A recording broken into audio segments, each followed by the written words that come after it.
What's up mga kabit? Magandang umaga sa inyong lahat at mayroon tayong bisita. Aerox 155.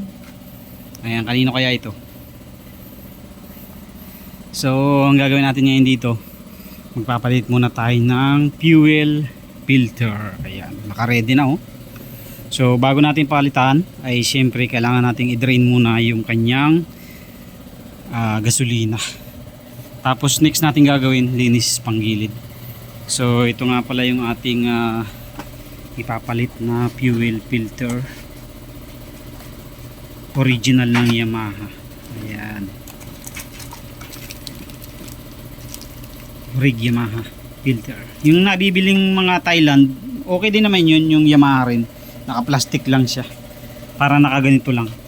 So ganun yung binili natin sa supplier natin last time, pero nakasilyado to. Yan, kasi pagka-orig talagang Yamahang stock talaga ganito, naka pampamahal kasi yung karton. So nagawa na nga pala tayo ng pang pump ng gasolina ito. Ayan, pang higop-higop ba. Ayan. So higupin muna natin yung kanyang gas.